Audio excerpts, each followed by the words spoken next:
Next year, somewhere in 2024, the first fully electric Range Rover will come to market. Now, if you're not willing to wait that long for an electric experience in a Range Rover, you can already go for the plug-in hybrid version. This is the P440e, a pretty special plug-in hybrid version because it already has a pretty massive battery. The battery on this car is bigger than in some fully electric cars like the Mazda MX-30, the Mini Electric and the Honda E. So that means that this plug-in hybrid already has a pretty big electric range. Now what the range on this car is, I will tell you in this video, and I will tell you all about the plug-in hybrid powertrain.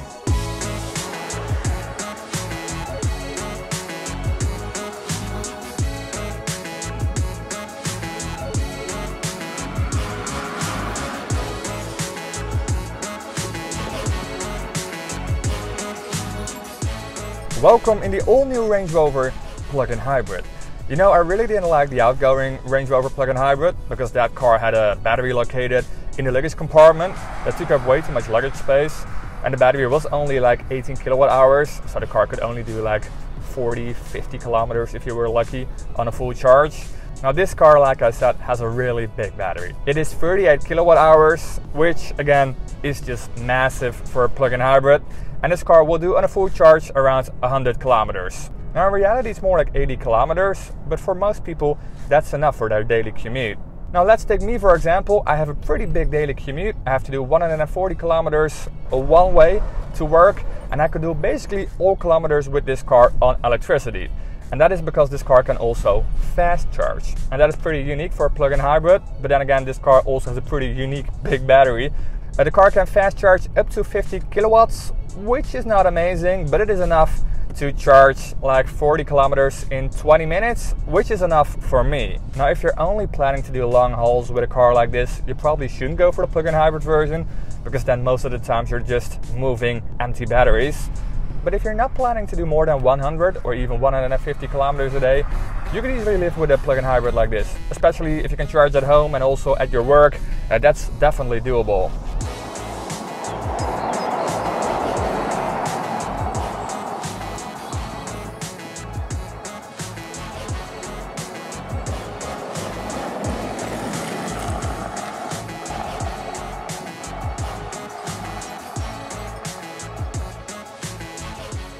Now this being a plug-in hybrid means it also got an internal combustion engine, and the engine on this car is way better than in the outgoing plug-in hybrid version, because that car only had a 4-cylinder, which was a little bit silly considering the size of a car like this.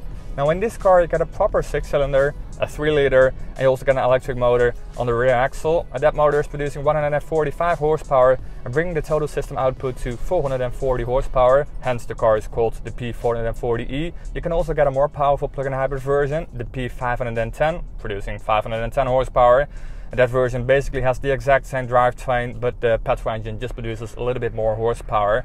Now you do have to keep in mind that when the battery is empty, the petrol engine gets really thirsty. And I mean really thirsty.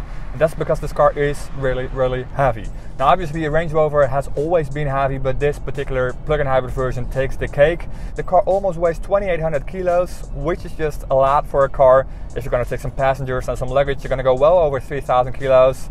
So when the battery is empty, the petrol engine has to move all this weight and it's going to get really thirsty. So again, if you're only planning to do long distance highway miles in a car like this, you're better off buying a regular petrol or even better, the diesel version.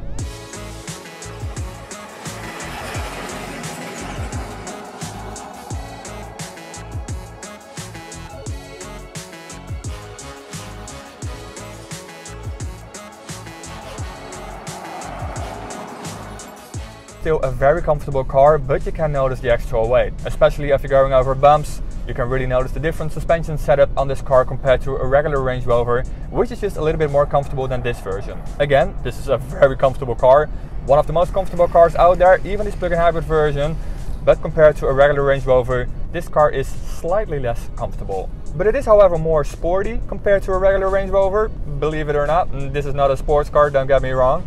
But the battery pack is located on the bottom of this car, not in the luggage compartments, so you got all that weight down below. So this car will handle a little bit better in the corners, and the car is also pretty fast because of the instant torque of the electric motor.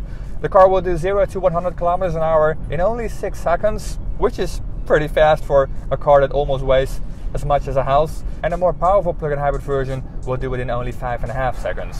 So that's basically everything you need to know in a nutshell about this new Range Rover plug-in hybrid version. If you like this video, give it a thumbs up, and if you want to see more videos like this in the future, don't forget to hit that subscribe button, and then I'll see you in the next video.